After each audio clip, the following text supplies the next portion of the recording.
नमस्कार न्यूज पंच को स्वागत करुच्ची मु तपन मो सहित अच्छा राज्यर वरिष्ठ सांबादिक रामचंडी प्रसाद रणसिंह। आज भारतीय जनता पार्टी दुई जन राज्यसभा प्रार्थी को मैदान को ओह्लैची। ମୁଁ ଜାଣିବାକୁ ଚାହିଁବି ଯେ କାହିଁକି ବିଜେପି ଯୋଉ ଚତୁର୍ଥ ପ୍ରାର୍ଥୀ କଥା କୁହାଯାଉଛି ଭାରତୀୟ ଜନତା ପାର୍ଟି କାହିଁକି ପ୍ରାର୍ଥୀ ଦେଲାନି? ଦେଖନ୍ତୁ ଭାରତୀୟ ଜନତା ପାର୍ଟି ପ୍ରାର୍ଥୀ ପରୋକ୍ଷରେ ଦେଇସାରିଛି। ଆପଣ ଦେଖିବେ ତାଙ୍କର ଯୋଡ଼ିଏ ସମ୍ଭାବନା ଥିଲା ଜିତିବା ପାଇଁ, ମାନେ ନିଶ୍ଚିତ ବିଜୟ। ତେଣୁ ସେଥିପାଇଁ ସେ ମନମୋହନ ସାମଲଙ୍କୁ ଦେଇଥିଲେ ଆଉ ସୁଜିତ କୁମାରଙ୍କୁ ଦେଇଛନ୍ତି। ମନମୋହନ ସାମଲ ହେଉଛନ୍ତି କ୍ୟାଡରର ନେତା ଏବଂ ପାଇବା ପାଇଁ ଯୋଗ୍ୟ ଥିଲେ। ଏବଂ ଆପଣ ଜାଣିଥିବେ ସୁଜିତ କୁମାର ଯେହେତୁ ଗତ ଥର ସେ ବିଜୁ ଜନତା ଦଳରୁ ଆସିଥିଲେ, ବର୍ତ୍ତମାନ ଯୋଉ 1.5 ବର୍ଷ ସେ ଏମ୍ପି ରହିଥିଲେ ସେମିତି ମଧ୍ୟ ସେ ବିଜେଡିରେ ଥିଲେ ରହିପାରିଥାନ୍ତେ। ତେଣୁ ଦଳରୁ କ'ଣ ପାଇଲେ? ତେଣୁ ବୋଧେ ଭାରତୀୟ ଜନତା ପାର୍ଟି ତାକୁ ସେ ସମ୍ମାନଟି ଦେଲା, ଯେ ବାର୍ତ୍ତା ଦେଲା ଯେ ଆମ ଦଳକୁ ଯିଏ ଆସିବ ଆମେ ମଧ୍ୟ ତାଙ୍କୁ ସମ୍ମାନ ଆଉ କ୍ଷମତା ଦେବାରେ ଅବହେଳା କରିବୁ ନାହିଁ। 2 ଏବଂ ତୃତୀୟ କଥା ହେଉଛି ଦିଲ୍ଲୀପ ରାୟ ଘୋଷଣା କରିସାରିଛନ୍ତି ମୁଁ ସ୍ୱାଧୀନ ଭାବରେ ଲଢ଼େଇ କରିବି।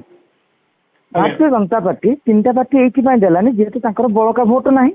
ଏମିତି ହେଇଥାଇପାରେ ଦଳ ଏପଟେ ଦିଲ୍ଲୀପ ରାୟଙ୍କୁ ସମର୍ଥନ ନ କରିବା ଘୋଷଣା ନ କରିଥିଲେ, କାରଣ ଆପଣ ଜାଣିଥିବେ ଦିଲ୍ଲୀପ ରାୟ ବର୍ତ୍ତମାନ ହେଉଛନ୍ତି ଭାରତୀୟ ଜନତା ପାର୍ଟିର ନେତା।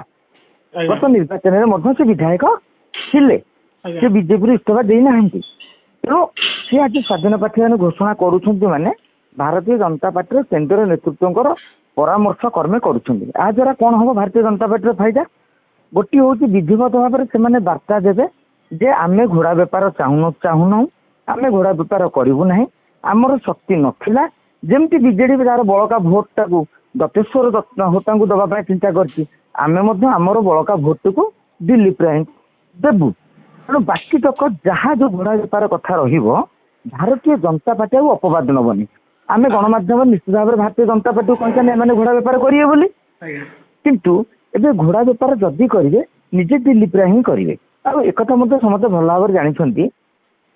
ଆଉ ଗୋଟେ ଇକ୍ୱେସନ କାହିଁକି ମୁଣ୍ଡ ଭିତରେ ଆସୁଛି, ଯେମିତି ଆପଣ ଜାଣିଥିବେ ରାଜନୀତିରେ ସବୁ କିଛି ସମ୍ଭବ।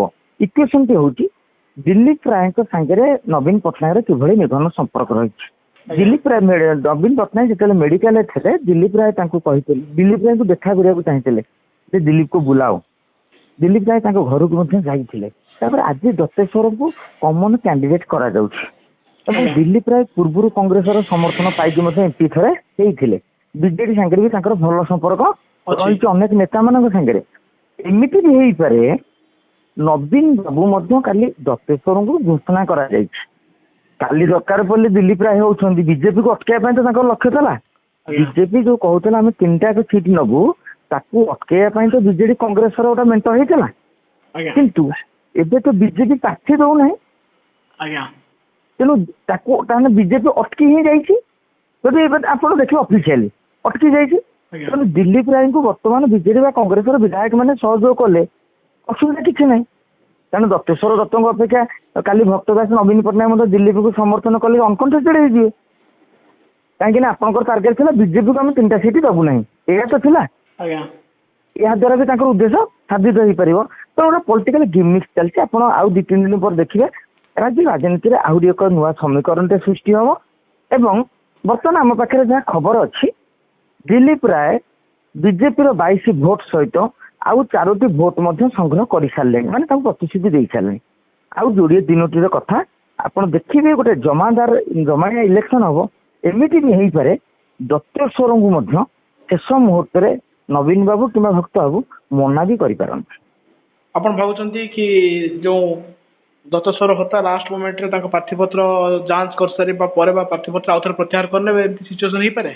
ଦେଖନ୍ତୁ ଦତେଶ୍ୱର ବାବୁ ଏଯାଏଁ ନାମାଙ୍କନ ପତ୍ର ଦାଖଲ ହିଁ କରିନାହାନ୍ତି। 5 ତାରିଖରେ ଦାଖଲ କରାଯିବ। ଆହୁରି 24 ଘଣ୍ଟା ରାଜ୍ୟ ରାଜନୀତି ପାଇଁ ଅଛି, ଯୋଉଟା କି ବହୁତ ବଡ଼ ଭୂମିକା ଗ୍ରହଣ କରିପାରେ। ଯଦି ଦିଲ୍ଲୀପ ରାୟ ଭକ୍ତ ବାବୁଙ୍କ ସହିତ କଥା ହୁଅନ୍ତି ଯେ ଭାରତୀୟ ଜନତା ପାର୍ଟିର ସହିତ ଆମର ଲେନ ଦେନ ନାହିଁ, ମୁଁ ସ୍ୱାଧୀନ, ଏବଂ ବିଜୁ ଜନତା ଦଳକୁ କହିପାରିବେ ଯେ ମୁଁ ଆପଣଙ୍କର ପ୍ରତିଚାର ସଭ୍ୟ, ନବୀନ ବାବୁଙ୍କର ଖାସ ଲୋକ, ଦତେଶ୍ୱରଙ୍କୁ ଛାଡ଼ି ପାରୁଛନ୍ତି ମୋତେ କାହିଁ ଛାଡ଼ି ପାରିବେନି, ମୋତେ କାହିଁ ଭୋଟ ଦେବେନି। ତେଣୁ ଗୋଟେ ଗେମ୍ ଖେଳ ହେଇଛି। ସ୍ୱାଧୀନ ଭାବରେ ଦିଲ୍ଲୀପ ରାୟ ଗଲେ ଆ ଦ୍ୱାରା କ'ଣ ହେବ ଆପଣ ଜାଣିକି ଆଶ୍ଚର୍ଯ୍ୟ ହେବେ। ଦିଲ୍ଲୀପ ରାୟଙ୍କୁ ସ୍ୱାଧୀନ ଭାବରେ ଉଦ୍ୟମ ନ କରିବା ପାଇଁ ପୂର୍ବରୁ ଭାରତୀୟ ଜନତା ପାର୍ଟିର ଜଣେ ତୁଙ୍ଗ ନେତା ତାଗିଦ ବି କରିଥିଲେ, ଏ ଖବର ମଧ୍ୟ ରହିଛି। କିନ୍ତୁ ଆଜି ସେମାନେ ହିଁ କହିଛନ୍ତି ଆପଣ ପ୍ରାର୍ଥୀ ହୁଅନ୍ତୁ। ତେଣୁ ଗୋଟେ ରୋଚକ ହେବ। ଦେଖନ୍ତୁ ଦତେଶ୍ୱର ବାବୁ ପ୍ରାର୍ଥୀ ହେଉଛନ୍ତି କି ନାହିଁ। ଆଜ୍ଞା ଶେଷ ପ୍ରଶ୍ନ ରହିବ ଯେ ଦତ୍ତେଶ୍ୱର ହୋତା ଯେତେବେଳେ ନବୀନ ପଟ୍ଟନାୟକ ପ୍ରାର୍ଥୀ କଲେ ସେତେବେଳେ କୁହାଯାଉଥିଲା ନବୀନଙ୍କ ମାଷ୍ଟର ଷ୍ଟ୍ରୋକ୍। ଏବେ ଭାରତୀୟ ଜନତା ପାର୍ଟି ଦିଲ୍ଲୀପ ରାୟଙ୍କୁ ଯୋଉ ପରୋକ୍ଷରେ ପ୍ରାର୍ଥୀ ଭାବେ ଘୋଷଣା କରିଛି ବା ସ୍ୱାଧୀନ ପ୍ରାର୍ଥୀ ଘୋଷଣା କରି ପରୋକ୍ଷରେ ବିଜେପି ସମର୍ଥନ କରୁଛି, ଏବେ ନବୀନ ପଟ୍ଟନାୟକ ଆଉ ଭକ୍ତ ଦାସଙ୍କୁ ଅକଳରେ ପକେଇଛି କି?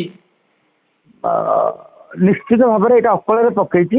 ନବୀନ ବାବୁଙ୍କର ଆପଣ ଦେଖିବେ ଯଦି ଭକ୍ତ ଦାସ ଗୋଟେ ଗେମ୍ ନ ଖେଳିଥାନ୍ତେ ନବୀନ ବାବୁ ବି ଆଦୌ ପ୍ରାର୍ଥୀ ଦେବା ମୁଡରେ ନଥିଲେ। ଆଜ୍ଞା କିନ୍ତୁ ଯେତେବେଳେ ଭକ୍ତ ଦାସ ଗେମ୍ଟି ଖେଳିଲେ ତାଙ୍କର ବରିଷ୍ଠ ନେତାମାନେ ଦାବି କଲେ ଆମେ ଯଦି ଏଭଳି ସ୍ଥିତିରେ ଆମେ ଗୋଟେ ପ୍ରାର୍ଥୀ ନଦେବା ଆମକୁ ଲୋକ କ'ଣ କହିବେ। ଆଉ ଆପଣମାନେ ଜାଣିଥିବେ ବର୍ତ୍ତମାନ ଯାହା ଖବର ମିଳୁଛି ବିଜୁ ଜନତା ଦଳର କେତେକ ବରିଷ୍ଠ ନେତା ନବୀନ ପଟ୍ଟନାୟକଙ୍କୁ ଦିଲ୍ଲୀପ ରାୟଙ୍କୁ ସମର୍ଥନ କରିବା ପାଇଁ ଅନୁରୋଧ କରିପାରନ୍ତି, ଯାହାଫଳରେ ଘୋଡ଼ା ବେପାରର ସମ୍ଭାବନା ରହିବନି କି ମେଣ୍ଟାଲ ଟେନସନ କାହାର ରହିବନି। କାହିଁକି ନା ଏମିତି ସ୍ଥିତିରେ ଆପଣ ଜାଣିଛନ୍ତି ସଂପୃକ୍ତ ମିଶ୍ର ବି ବିପଦରେ ପଡ଼ିପାରନ୍ତି। କାହିଁକି ବହୁତ ଲୋକଙ୍କର ଗଣିତ ଏ ଗଣିତ ଆମେ ଆଜି ପରବର୍ତ୍ତୀ ସମୟରେ ଆଲୋଚନା କରିବା। ଖାଲି ଗୋଟେ ଚୁମ୍ବକରେ କହିଦେଉଛି ଗଣିତ ହେଉଛି ସଂସ୍କୃତ ମିଶ୍ର ଯଦି 30ଟା ଭୋଟ ପାଇଁ ବି ଗଣିତ କରି କଷନ୍ତି ତାହେଲେ ହାରିଯିବେ। କାହିଁକି ନା କାହାର ଗୋଟେ ନାକଚ ହେଇଗଲେ ତାଙ୍କ ଭୋଟ ସଂଖ୍ୟା 29କୁ ଖସି ଆସିବ। ଯଦି ସେ ବିଜେଡିର ପାର୍ଟି କ୍ୟାଣ୍ଡିଡେଟ୍ ତାଙ୍କ ହାତକୁ ସରପ୍ଲସ୍ ରହିବେ ଏବଂ ସଂସ୍କୃତ ମିଶ୍ର ଯଦି ବ୍ୟାଟିଂ କରିବେ ଦିଲ୍ଲୀପ ରାୟଙ୍କ ପାଇଁ ଯଦି ସେ ସ୍ୱାଧୀନ ଏମିତି ବି ବିଜୁ ଜନତା ଦଳର ସେ 25ଟା ସଭ୍ୟ ତାଙ୍କର ବି ଅବଦାନ ବିଜେଡି ପାଇଁ ବହୁତ କିଛି ରହିଛି। ନବୀନ ବାବୁଙ୍କୁ ମଧ୍ୟ ଗତ 5 ବର୍ଷ ଭିତରେ ଦିଲ୍ଲୀପ ରାୟ ବହୁତ ଥର ଭେଟିଛନ୍ତି। ତେଣୁ ଦତ୍ତେଶ୍ୱର ହୋତା ଗୋଟେ ମାନେ ତାଙ୍କର କ'ଣ ବୋନସ୍, ସେ ଗୋଟେ ପଲିଟିକାଲ ଲୋକ ନୁହନ୍ତି। ତେଣୁ ତାଙ୍କ ପାଇଁ ବିଜେଡିରେ ଘୋଡ଼ା ବେପାର ହେଲେ ଏଇଟା ନବୀନ ପଟ୍ଟନାୟକଙ୍କ ପାଇଁ ଖରାପ। ବୁଝିପାରିଲେ କି ନାହିଁ? କାହିଁକି ନା ରାଜନୈତିକ ନେତା ଯଦି ଆଉ କୋଉ ନେତା ହେଇతే ଅଲଗା କଥା, ଦିଲ୍ଲୀପ ରାୟ ହେଇଛନ୍ତି। ତେଣୁ ମୁଁ ଭାବୁଛି ନବୀନ ବାବୁ ତାଙ୍କୁ ସମର୍ଥନ କରିଦେବା ଉଚିତ। ଦତ୍ତେଶ୍ୱର ହୋତା ତ ବୁଲିକି କହିଥିଲେ କାଲି ତାଙ୍କୁ ଦିଆଯିବନି, କ'ଣ ଅସୁବିଧା ଅଛି? ପୃଥିବୀ ପ୍ରଳୟ ହେଇଯାଉଛି। ବୁଝିପାରିଲେ?